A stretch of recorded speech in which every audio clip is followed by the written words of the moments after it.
जय श्री राम सीताराम आप सभी को। आई होप आप सब बढ़िया होगे, बढ़िया अपनी लाइफ एंजॉय कर रहे होगे। काफी टाइम बाद गाड़ी शुरू करी।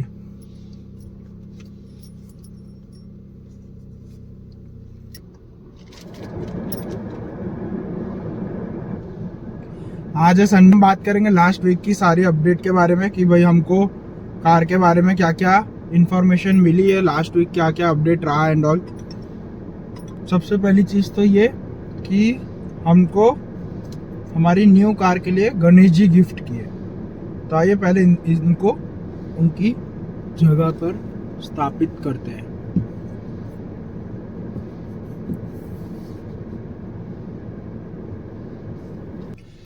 ओके, तो सबसे पहले शुरू करते हैं। ये EU FTA एग्रीमेंट क्या है? काफी लोगों के मेरे को ये क्वेश्चन आ रहे थे, जिसमें कि सबसे पहले तो मैं ये बता दूं, जो इंडिया और यूरोप के बीच में ये जो FTA फॉरेन ट्रेड एग्रीमेंट है, इसमें हम पर्टिकुलरली खाली अपने ऑटोमोबाइल इंडस्ट्री की बात करेंगे, बाकी बातें नहीं करेंगे। इसमें सबसे बड़ा कंसर्न ये है, लोगों के डाउट्स ये है कि भैया ये क्या चीज है। देखो, एक सिंपल लॉजिक में समझा रहा हूं मैं। अभी सबसे पहली चीज तो इस पे 100% क्लियर बात है, किसी को नहीं पता। जो चीज मुझे पता है, जितनी पता है, मैं उतनी आप लोगों के साथ अभी शेयर करता हूं। सबसे पहली चीज, जो कार CBU फॉर्मेट में आती है, CBU फॉर्मेट यानी कंप्लीटली बिल्ट यूनिट, पूरी बनी बनाई कार फॉरेन में से बन के आ रही थी इंडिया के अंदर, उसको खाली अनपैक करते थे, क्लीन करते थे और डिलीवर कर देते थे, उसको बोलते हैं CBU कार। अब जो CBU यूनिट के द्वारा जो भी कार आ रही थी इंडिया में, उसके अंदर हो ये रहा था कि उसके ऊपर GST तो इंप्लीमेंट हो ही रहा था, प्लस वो बाहर से इंपोर्ट हो रही है इंडिया के अंदर, इसलिए इंपोर्ट ड्यूटी भी लगती थी उसके ऊपर। अभी तक क्या था कि उसके ऊपर 110% की इंपोर्ट ड्यूटी लगती थी, बट अब क्या होगा, ये FTA के एग्रीमेंट के बाद वो 110% का जो इंपोर्ट ड्यूटी है वो फ्लैट हो जाएगा सीधा 40% पे। इसका मतलब ये कि आप देख सकते हो 70% तो प्राइस गाड़ी की कम हो ही गई, ठीक है। साथ में अभी लोगों को डाउट ये लगे, और जो ये 40% है, ये आने वाले 5 साल के अंदर 40% भी डिक्रीज होकर 10% पे आ जाने वाला है। तो वो 10% इनिशियली नहीं, तुरंत नहीं होने वाला, इसलिए अभी तो वो 40% रहेगा।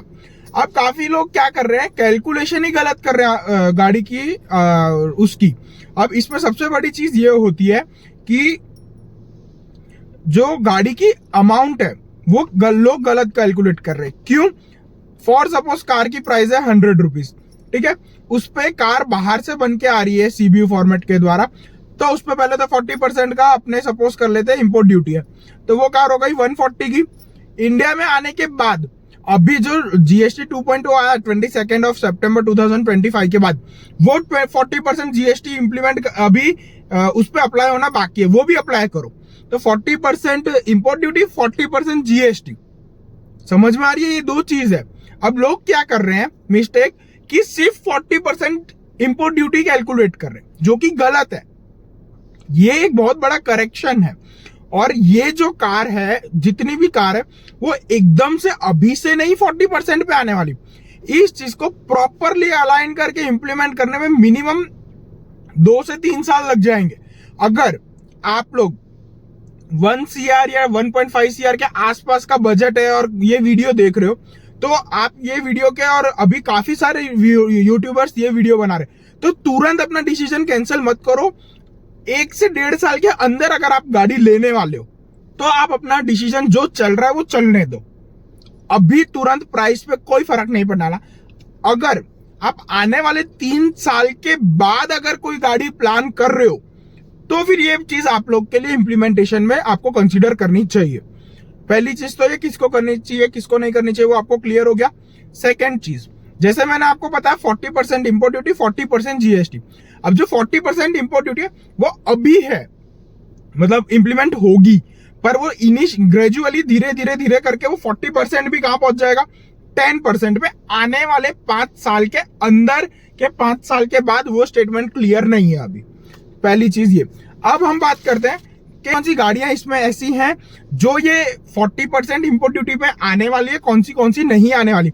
लोग सारी BMW मर्सिडीज की गाड़ियां कैलकुलेट कर रहे हैं, वो चीज गलत है। जो सिर्फ और सिर्फ CBU फॉर्मेट के द्वारा इंडिया में आ रही हैं, हमको सिर्फ उनको ही कंसीडर करना है। जो गाड़ी इंडिया के अंदर असेंबल हो रही है, इसका मतलब है वो सीकेडी वर्जन में आ रही है। तो जो गाड़ी सीकेडी वर्जन में आ रही है उनके ऊपर इसका कोई फर्क पड़ेगा ही नहीं। तो अब हम बात करते हैं कौन सी गाड़ियों पे इंपोर्ट ड्यूटी कम होने वाली है और कौन सी गाड़ियों पे इंपोर्ट ड्यूटी लगती ही नहीं है। ये एक बहुत बड़ा कंफ्यूजन है। मैं सबसे पहले बात करता हूं किन गाड़ियों पे इंपोर्ट ड्यूटी कम होने वाली है। ठीक है, ध्यान से सुनिएगा। मर्सिडीज बेंज कंपनी की बात करते हैं। AMG GT है, G63 है, GLC है, GLE है, मेबैक S680 है, G क्लास है, CLE SL है। ये जितनी गाड़ियां हैं ये इन सब पे बेनिफिट मिलेगा हमको। इन सब पे 110% की इंपोर्ट ड्यूटी फ्लैट हो जाएगी 40%, और आने वाले 5 साल में वो हो जाएंगी 10%। अब BMW कंपनी की बात करते हैं। BMW में M4, M4 CS, M5, M8, M4, Z4 तक ये जितनी गाड़ियां इन सब पे भी हमको बेनिफिट मिलेगा। और जिन पे हमको नहीं मिलेगा वो है M2, XM, X1, X3, 5, 7, 2 series, 3 series, 5 series, 7 series और सारी आने वाली ऑल EVs जो i7, i5 और वो सब है, उन सब के ऊपर भी हमको बेनिफिट नहीं मिलेगा। तो मैं आगे बढ़ते हैं ऑडी की तरफ। ऑडी में किस पे हमको बेनिफिट मिलेगा? RS, Q8 है, Q8 है, S5 है, स्पोर्ट्स बैक वाली, इन सब पे हमको बेनिफिट मिलेगा। किन पे नहीं मिलने वाला ये इंपोर्ट ड्यूटी का benefit? Q3, Q5, Q7, A4, A6 all EVs, इनकी जितने भी ये सारी है इन पे हमको इंपोर्ट ड्यूटीज का कोई फर्क नहीं पड़ने वाला। ये जो गाड़ियां हैं जिन पे नहीं असर पड़ने वाला, वो क्यों नहीं पड़ने वाला? उसका मेन रीजन ये है कि वो गाड़ियां इंपोर्ट होके सीकेडी वर्जन से आती है, वो CBU वर्जन से आती ही नहीं है। क्योंकि उसमें होता ये है कि कंपनी सीकेडी वर्जन के थ्रू यहाँ पर पार्ट्स लाके उनको असेंबल करती है। अब बात करते हैं लैंड रोवर की, किस पे हमको डिस्काउंट मिलेगा, किस पे इंपोर्ट ड्यूटी कम होगी। तो बात करें डिफेंडर और डिस्कवरी, ये दो गाड़ी CBU यूनिट के थ्रू आती है। उन दो गाड़ियों पे हमको सबसे ज्यादा बेनिफिट मिलेगा। और किस पे नहीं मिलेगा? तो डिस्कवरी स्पोर्ट्स, रेंज रोवर, वेलार, इवॉक, इन पे हमको कोई बेनिफिट नहीं मिलने वाला। अब बात कंपनी करते हैं पोर्शे कंपनी की बात। अब इस पे किस पे हमको बेनिफिट मिलेगा? 911 करेरा, जिसको 911 करेरा भी बोलते हैं लोग, ठीक है। करेरा है, उसकी टर्बो आती है, वो है पैनामेरा है, मैकान ICE ही है, काइने है ICE। इन सब पे हमको बेनिफिट मिलेगा। किस पे बेनिफिट नहीं मिलेगा? तो टाइकान, मैकान EV, साथ में कायान EV, इन 3 गाड़ियों पे हमको डिस्काउंट नहीं मिलेगा। लैम्बोर्गिनी फरारी की सारी गाड़ियां इंपोर्ट होती है 100%, तो उनकी सारी गाड़ियों पे हमको बेनिफिट मिलने वाला है। ठीक है, जितनी भी गाड़ियां मैंने बताई ये सारी के सारे पे जितने हैं उन पे मिलने वाला है, कुछ गाड़ियों पे नहीं मिलने वाला, वो मैंने आपको सारा डिटेल में अभी बता दिया। अब ये था EU FTA एग्रीमेंट की पूरी डिस्कशन। अब बात करते हैं ये वीक की पूरे अपडेट्स के बारे में। तो इस वीक के अपडेट के बारे में ये स्टेटस है अपना कि सबसे पहले तो वॉक्स सुजुकी की ब्रेजा आने वाली है, जिसके अंदर की जो एक्सपेक्टेड है, जो न्यूज और रूमर्स चल रहे हैं उसमें यह है कि पहले तो उसके अंदर CNG आने वाला है अंडर द बूट, जो विक्टोरिस की कॉपी बोल सकते हो आप उसको, वो आएगा। 1.2 लीटर का नेचुरल एस्पिरेटेड इंजन आएगा, 1 लीटर का टर्बो इंजन आएगा, कॉस्मेटिक चेंजेस होंगे, एडास होगा। सेकंड गाड़ी की बात करते हैं तो वॉक्सवैगन की टेरा आने वाले, बेस्ड ऑन काइलैक का वॉक्सवैगन वर्जन बोल सकते हो आप। ठीक है, उसमें भी 6 स्पीड का गियर बॉक्स होगा और 1 लीटर का TSI इंजन जो काइलैक ऑफर कर रही है वही सेम होगा।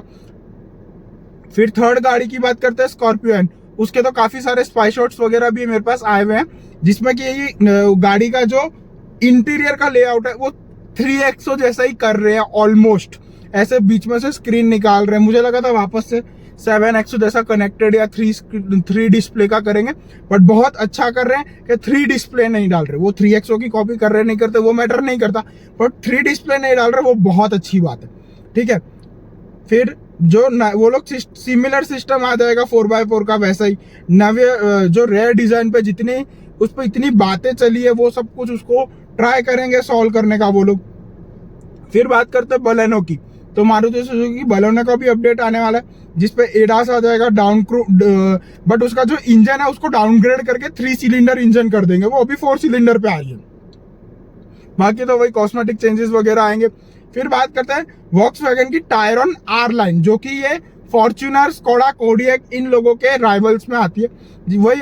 ये वो सब 4x4 और उन सब में आती है।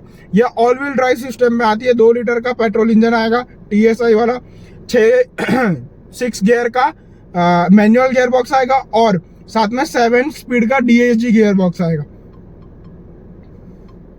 तो ये थी हमारी आज की अपडेट, जिसमें कि स्कॉर्पियो एन में हमको रूमर्स में मेरे को ये पता चला कि भाई उसमें शायद से ऐसी बात चल रही है कि उसका पिकअप वर्जन भी आने वाला है 4x4 में।